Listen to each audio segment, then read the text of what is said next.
माणिकनंदी स्वामी यहाँ पर बहुत सुंदर सूत्र सुना रहे हैं। 60 नंबर का 6वें अध्याय का सूत्र है। तो पूर्व में कहा था कि तर्क को व्याप्ति का विषय करने वाला मानने पर बोधादि को उसे एक भिन्न प्रमाण मानना। अप्रमाणता ज्ञान पदार्थ की व्यवस्था नहीं बन कर सकते। यदि तर्क को अप्रमाण कह दिया आपने तो व्याप्ति का ज्ञान नहीं बनेगा, और व्याप्ति का ज्ञान नहीं बनेगा तो अनुमान नहीं बनेगा। तो अनुमान नहीं बने, अनुमान प्रमाण तो बहुत बड़ा प्रमाण है और आप अनुमान को मानते ही हो। अच्छा, लोग क्या समझते, अनुमान को सामान्य में डाल देते हैं। अनुमान के विषय के पास जाओगे ना तो कितना विस्तार विषय है उसका, अनुमान प्रमाण का। अब तत्प्रमाण्यम स्वतः परतश्च, प्रमाण कैसा है? तो ये स्वतः परतः भेद किसका है? तो प्रमाण की प्रमाणिकता स्वतः परतः होती है। अभ्यास दशा में स्वतः, अनभ्यास दशा में परतः। अब 2 मिनट के लिए सुन लीजिए ध्यान से। इस प्रमाण की प्रमाणता पर जो स्वतः परतः शब्द का प्रयोग कर रहे हैं, ज्ञानात्मक दृष्टि से किया जा रहा है, न कि वस्तुआत्मक दृष्टि से किया जा रहा है। हर वक्ता को, हर विचारक को सुनना चाहिए तो आपको मालूम चले कि भीतर क्या चल रहा है। अनिकेत भाई, अब तुमको बड़े गौर से सुनना चाहिए।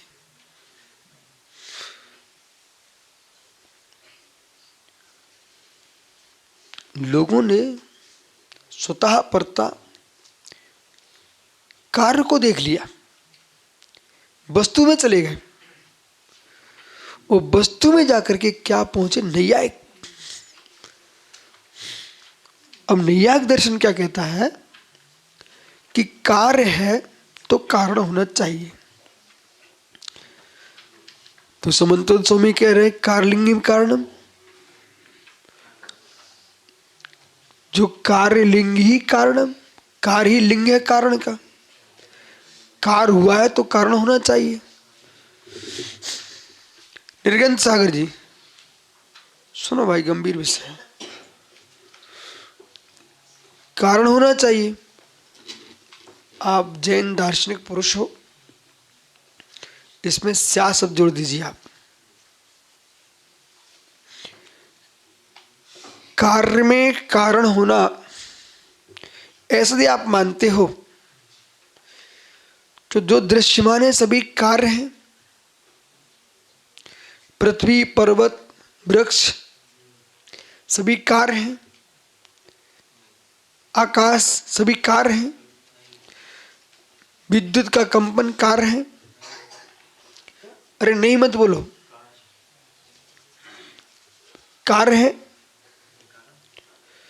कार्य है। तो औन्य इसलिए कोई कारण होना चाहिए। तो कारण अब किसको खोजूं? जो दृश्यमान नहीं है। जो दृश्यमान नहीं है उसे कारण कैसे बना लिया जाए? वो कमंडल भेजो भाई। दृश्यमान नहीं है, देखो भाई हमारे विषय को भंग मत कीजिए, उसे कारण कैसे बनाएंगे आप?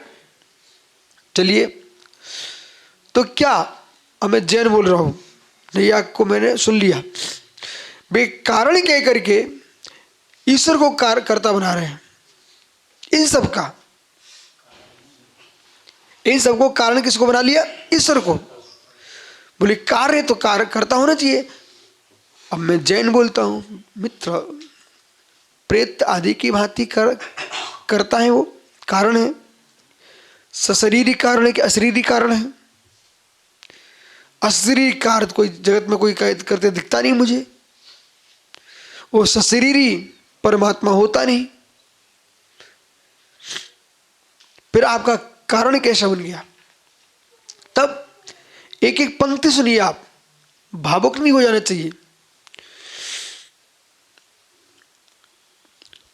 संजन सार का है,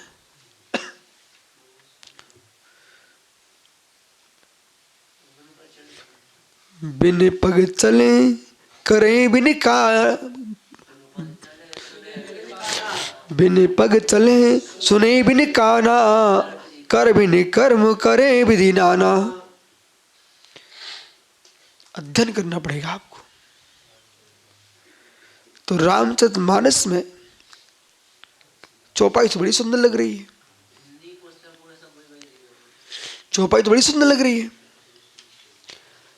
अर्थ में जाओगे होश उड़ जाएंगे आपके। बिन पग चले सुने बिन काना, कर बिन कर्म करे विधि नाना। हे परमात्मा ईश्वर, बिना पैर आप चलते हो, बिना कान के सुनते हो, बिना हाथों के सब विविध प्रकार के कर्म कर रहे हैं आप।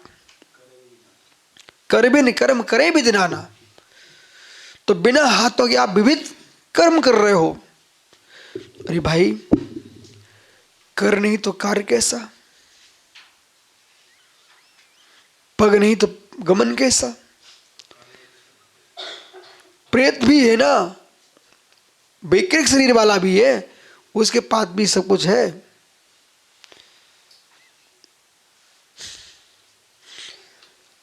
हम इसको कैसे देख सकते हैं?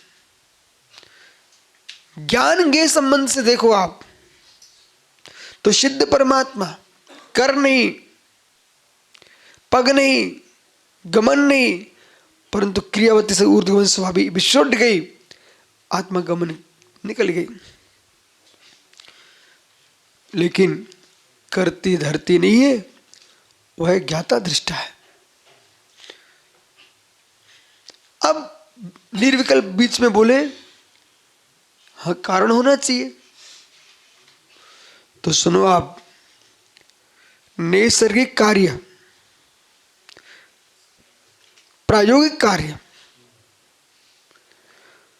बिना कर्ता के भी कार्य होता, उसका नाम नैसर्गिक कार्य है। जब हमने इतने शब्द बोला नैसर्गिक कार्य, स्वतः परता वाला शांत हो गया सुब्रसाई। परसों की बात है, बोले ये तो समझ ही नहीं पा रहा था।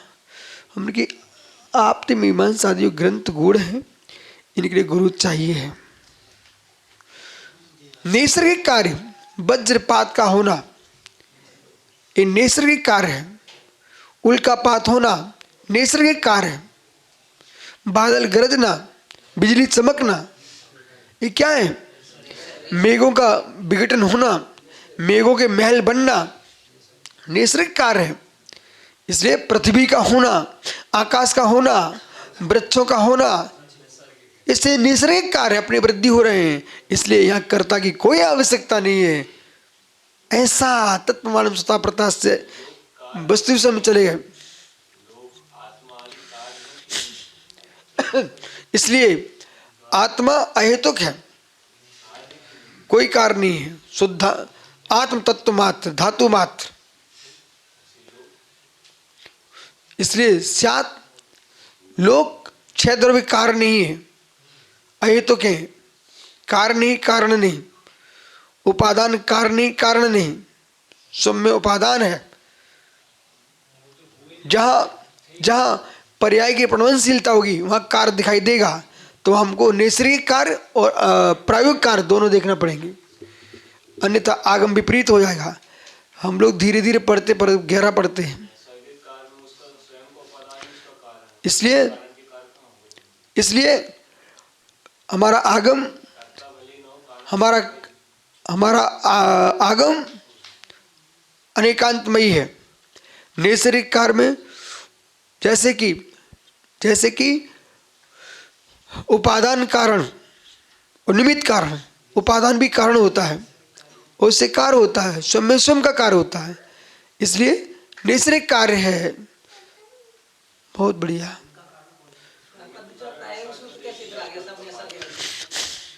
बहुत बढ़िया। इसलिए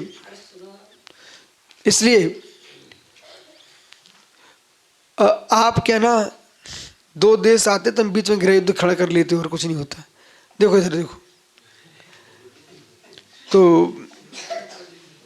वहां क्या देखना आपको? स्यात् कर्ता ही कारण है, वो कारण ही करता है, इसे सीखना चाहिए आपको। जब हम अभेद कारक लगाते हैं तो अभेद कारक की दृष्टि के पास भी जाइए आप। मिट्टी ने मिट्टी को मिट्टी के द्वारा मिट्टी के लिए मिट्टी से मिट्टी में घट निर्मित किया, इसमें कारण भी है, कर्ण भी है, कर्म भी है, कर्ता भी है कि नहीं? अभेद कारक भी लगाइए। जब तक भेदाभेद का बोध नहीं हो, इसलिए भेदाभेद में गियो ऐसा बहुत बढ़िया। इसलिए क्यों कारण नहीं समझना। अपनी बात छेड़ते समय कोई यहाँ भिन्न पुरुष जिसका हम निरसन करने बैठे हैं, वो आप ही वैसा बोल पड़े, वो कहे आपका ही श्रवण ऐसा बोलता है भाई।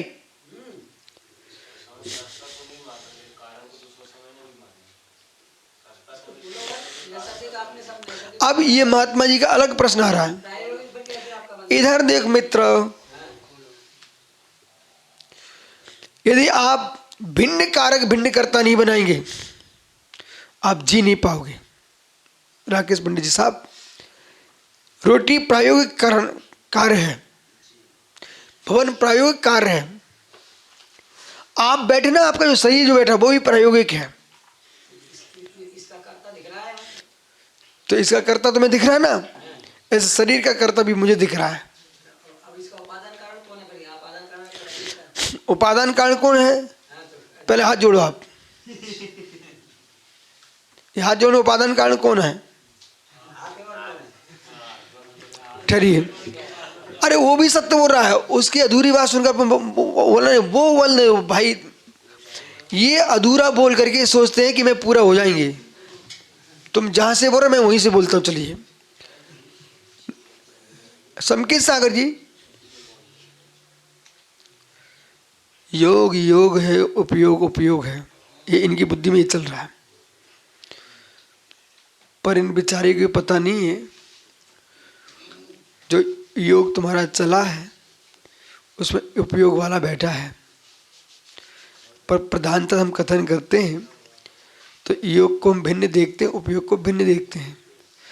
अतद्भाव अतद्भाव, बस संश्लेष संबंध में जाओगे, कर्ज भाव में जाओगे तो जो तुम्हारा योग है ना, बिना उपयोगिता के योग काम करता नहीं है।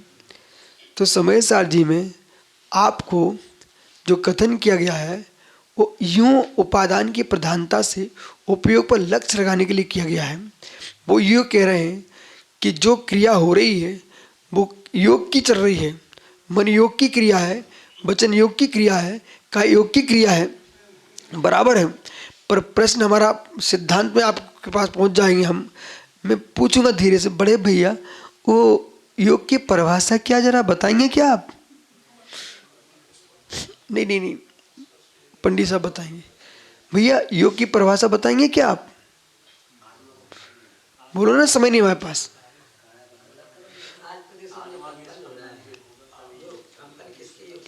ठीक है, अब देखो आ गए।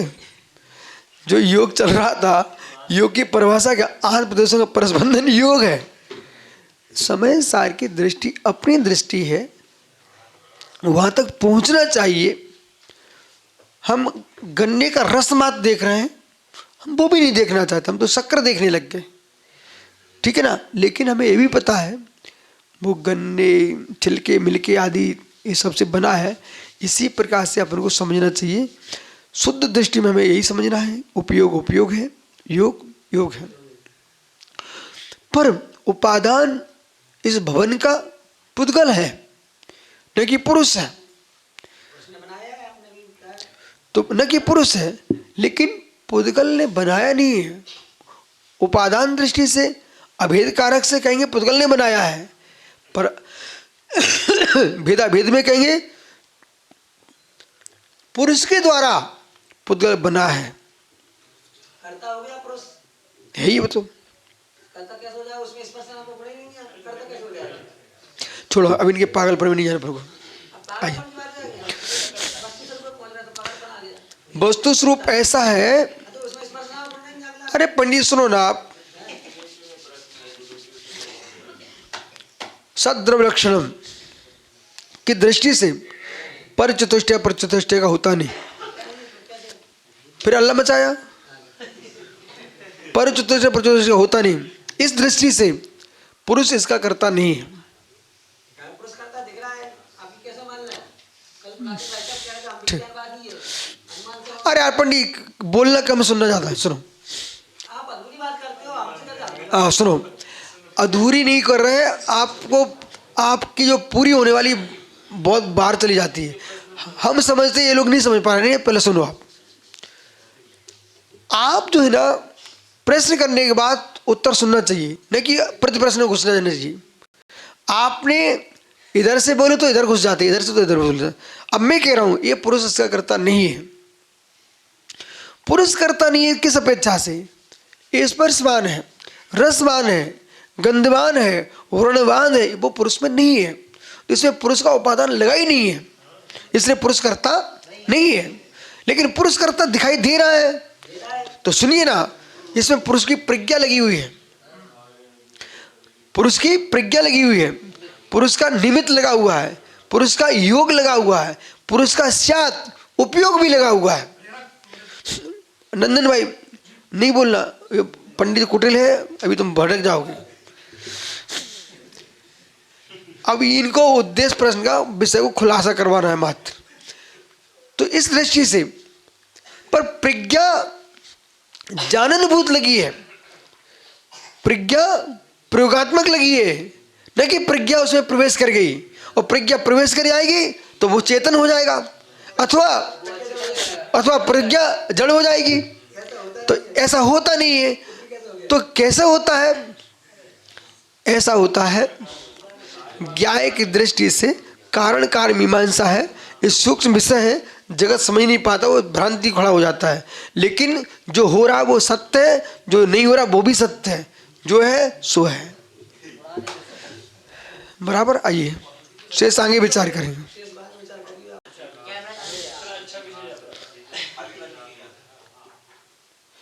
जो प्रतिभास से 60 में प्रतिभास से जो है ना, कोई वस्तु स्वरूप के प्रतिभास का भेद ही प्रमाण के भेदों की व्यवस्था करता है।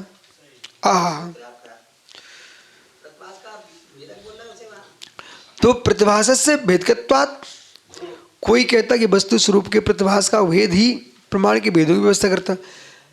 अधूरी बात सुन करके निर्णय नहीं करना चाहिए और तुरंत प्रश्न भी नहीं करने। मैं आपसे भी कह रहा हूँ, क्यों?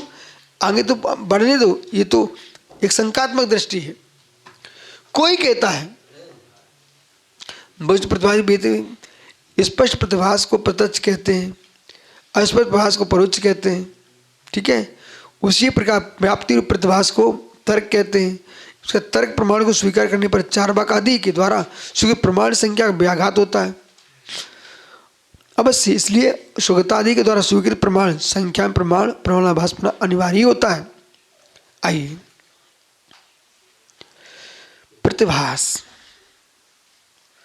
परोक्ष प्रतिभास, प्रत्यक्ष प्रतिभास, परोक्ष प्रतिभास, प्रत्यक्ष प्रतिभास। प्रतिभास मतलब संवित्ति, परछेद, परछेद्य, परछेद, परछेदक भाव, स्वानुभूति, परानुभूति, प्रत्यक्षानुभूति, परोक्षानुभूति, इंद्रियानुभूति, आत्मानुभूति। पर सारी अनुभूतियां आत्मानुभूति, फिर भी नहीं सभी अनुभूतियां आत्मानुभूति। आत्मा से वेद वेदक भाव होता है, तो आत्मा वेद वेदक भाव को प्राप्त होता है बहिर्व्याप्य व्यापक भाव से, अंतर्व्याप्य व्यापक भाव से। ये शब्द ध्यान रखना भैया। बहिर्व्याप्य व्यापक भाव नहीं समझोगे तो किसी विषय की अनुभूति नहीं ले पाएंगे आप, परछेदक भाव नहीं बनेगा। अंतर्व्याप्य व्यापक भाव से नहीं देखोगे तो निशुद्धात्मानुभूति नहीं बन पाएगी। निशुद्धात्मानुभूति के लिए अंतर्व्याप्य व्यापक भाव चाहिए और पर की अनुभूति के लिए बहिर्व्याप्य व्यापक भाव चाहिए। कुछ कहना है इसमें? है? इसमें कुछ नहीं कहेंगे, ठीक है, देवता मौन है। तो यदि हम बहिर्व्याप्य व्यापक भाव को नहीं मानेंगे तो तीर्थंकर का केवल ज्ञान भी घटित नहीं होगा। और जब केवल का विषय नहीं बन पाएगा विश्व, तो फिर सामान्य ज्ञान का कैसे विषय बन पाएगा? इसलिए अंतर्व्यापी व्यापक भाव से केवल भी निज को ही जानते हैं, इसलिए सर्वज्ञ नहीं आत्मज्ञ है। बहिर्व्यापी व्यापक भाव से जगत को जानते, इसलिए सर्वज्ञ है। ये दृष्टि सब जगह होना चाहिए। अब कभी आप इसको, इसी बात को समय सार की पराकाष्ठा के अनुसार तुम सुनना चाहोगे तो मुझे खाली छोड़ देना, और फिर मैं आपको इसकी पराकाष्ठा पर ले चलेंगे। जब मन आएगा तब। तो मन मतलब अभी यही कोई पकड़ के बैठे बोले मन आएगा तब, तो मन आपका कहीं बाहर रखा हुआ है अभी, आप लेके आएंगे क्या? इच्छा की उत्पत्ति, मन का आना। नहर आ गई मतलब पानी आया, नहर तो पहले से ही थी। नदी आ गई, नदी पहले से ही थी, पानी आया है। तो ये मुझे नहीं पता कि ये बड़े बड़े लोग भी इतने छोटे छोटे विषय को स्पष्ट करवाना चाहते हैं। तो भाई मन आएगा तब मैं आपको बताऊंगा, ऐसा उपयोग में जब आएगा तब बताऊंगा, इच्छा होगी तब बताऊंगा, या प्रवृत्ति में बताऊंगा। अनिच्छा में नहीं बता सकता हूं। अनिच्छा जो 13वें गुण स्थान में होती है, इच्छा पहले से 12वें तक रहती है। अभी मैं इच्छा वाला ज्ञानी हूं, अनिच्छा वाले ज्ञानी नहीं हूं। मैं बुद्धिमान ज्ञानी हूं, बुद्धिहीन ज्ञानी नहीं हूं। शेष आगे विचार करेंगे। तो विषय का भेद भेदक भाव है, है? ये क्यों, कौन बैठा है बंद करने के लिए?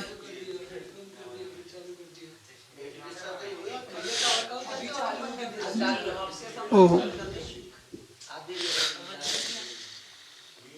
तो भाई इससे ही तो लोग सुनना समझना चाह रहे हैं बेटा, बुद्धि नहीं चढ़ी लोगों की।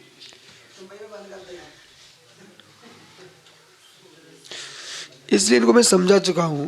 अभी लिखो बाद में, पहले पढ़ो बेटा। मैं स्पष्ट कर रहा हूं, नहीं तो मालूम तुम्हारी कोई पोथिया बन गई और तुम महाराज बनते, तुम छपाने बैठ गए, अनर्थ हो जाएगा, अनर्थ।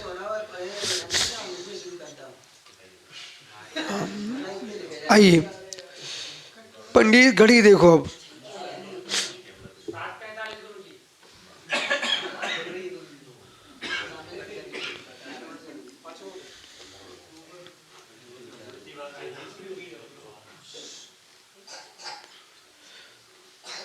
वस्तु स्वरूप के प्रतिभास का भेद ही प्रमाण के भेदों की व्यवस्था करता है।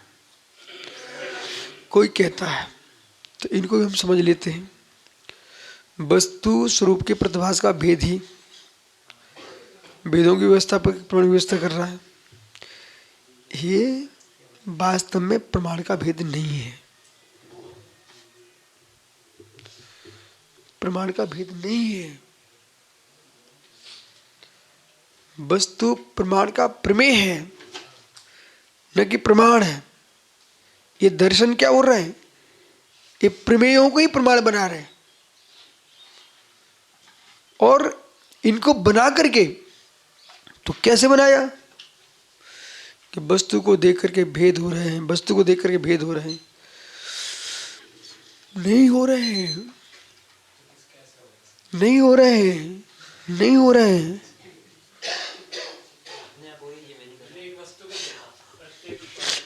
तुम समझो भाई, समझो भाई। ये कोई बोल रहा है, न कि जैन बोल रहे हैं। वस्तु को सभी अपने ज्ञान को अंदर रख लो, दबा लो एकदम, और दबा के हो सकता है हमारा ज्ञान तुम्हारे वहीं कोई समाप्त कर देगा उसको। मत्ति सुतवती मनापरे केवलानी ज्ञानम तत्प्रमाणे, ये प्रमाण है। न कि प्रतिभास प्रमाण है कि प्रमेय प्रमाण है। अब बीच में तुम बुद्धि को ऐसी मत लाना कि अंतरंग प्रमेय ही प्रमाण होता है। वो अंतरंग प्रमाण प्रमेय की बात नहीं चल रही अभी, वही प्रमाण प्रमेय की बात चल रही है। यदि हमने प्रतिभास मात्र को प्रमाण बना लिया, और प्रतिभास क्या हो रहा है? वस्तु का प्रतिभास, वस्तु का प्रतिभास। तो वस्तु का प्रतिभास प्रमाण है कि ज्ञान प्रमाण है? सम्यक ज्ञान प्रमाण है। प्रतिभास तो संशय पर विपरीत भी होता है, प्रतिभास तो संशय पर विपरीत भूत भी होता है, रद्दवशाभूत भी होता है, लेकिन सम्यक ज्ञान इनसे शून्य होता है। इसलिए 5 ही प्रमाण है, 5 ही प्रमाण है। सम्यक ज्ञान मूल प्रमाण, पर जो आद्य प्रोक्षम सूत्र कह रहा है उसके अनुसार चर्चा यहां चल रही है। इसका ज्ञान होना चाहिए, इसका ज्ञान होना चाहिए। आद्य परोक्षम जो सूत्र है उसमें प्रत्यक्ष की बात चल रही है। परोक्ष में प्रत्यक्ष जो है ना, विस्तम प्रत्यक्षम, स्व ज्ञान अपेक्षा प्रत्यक्ष बना है। तो ये कौन से परोक्ष की व्याख्या कर रहे हैं?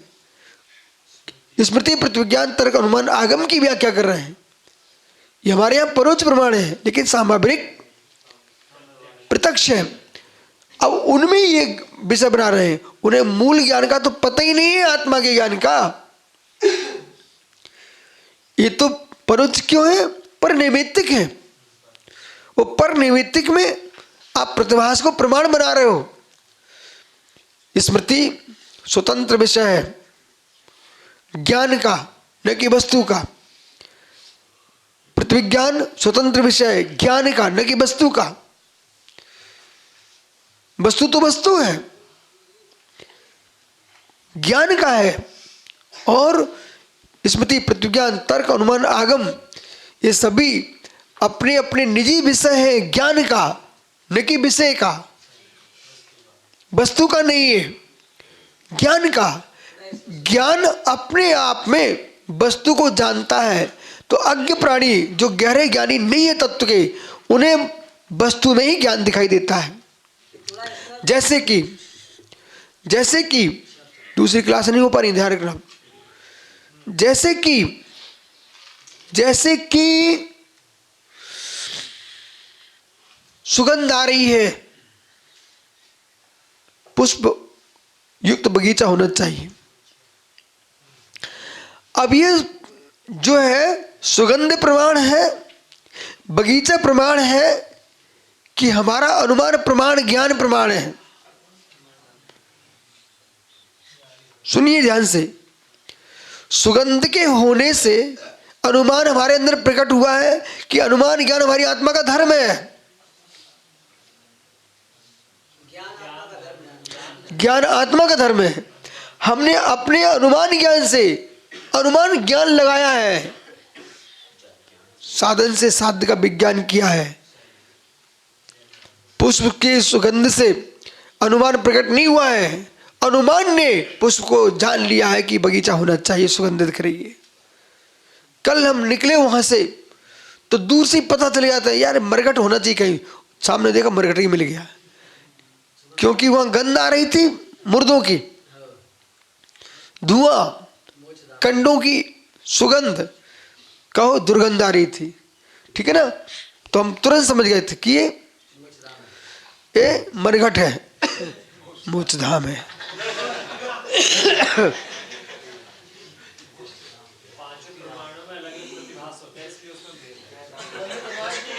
इसलिए वस्तुगत भेद नहीं है, 5 प्रमाणों का भेद है तो हमको तद्रूप वस्तु दिखाई देती है। इसलिए वस्तु के भेद पर, वस्तु के भेद को भी ज्ञान ही जानता है, वस्तु नहीं जानती है। इसलिए अब इनका प्रश्न का उत्तर मैं दिए देता हूं बड़े सरल भाव से। आप अपने प्रश्न को ऐसे लेके आइए उपयोग की भांति। पणवेद्यंतम तक कणम तमिंत परिणत्यम सुपयोग असुपयोग शुद्धोपयोग। कोई वस्तु नहीं है, आपकी परिणति से वही वस्तु तुम्हारे लिए शुभ होती है, वही अशुभ होती है, वही शुद्ध रूप में हो जाती है। इसलिए इसलिए इसलिए इसलिए इसलिए इसलिए इसलिए तुम अभी तुम्हें बच्चा शब्द नहीं जोड़ रहा, मैंने पंडित जी अभी बोल दिया अभी को। इसलिए आपको बोध होना चाहिए है, जो बहुत सारे जो ज्ञान है अर्थ पर उपचार करके कथन चलता है। इसलिए सद्भूत असद्भूत उपचरित अनुपचरित इन नयों का प्रयोग किया गया है। इसलिए ज्ञान में भी ज्ञों का उपचार होता है, ज्ञ में भी ज्ञान का उपचार होता है, तब 336 वेद आप बना पाएंगे। ये भी परम सत्य है। लेकिन जब हम सत्य के पास पहुंचते हैं तब हमको परिपूर्ण ज्ञान मात्र झलकता है, बाकी ज्ञ झलकते ही नहीं है। ये भी सत्य है। अब रब पंडित सुब्रत सागर जी, राकेश पंडित के साथ दिक्कत क्या है, यदि मैं शुद्ध तत्व की व्याख्या करता हूं तो बेचारा व्यवहार पर पहुंच जाता है, और व्यवहार की व्याख्या करे तो वो शुद्ध तत्व के पार पहुंच जाता है। जबकि इसको दोनों का शांत होना चाहिए। वस्तु तो उभयात्मक है, जो है सो है। शेष आगे विचार करेंगे। आनंद आया।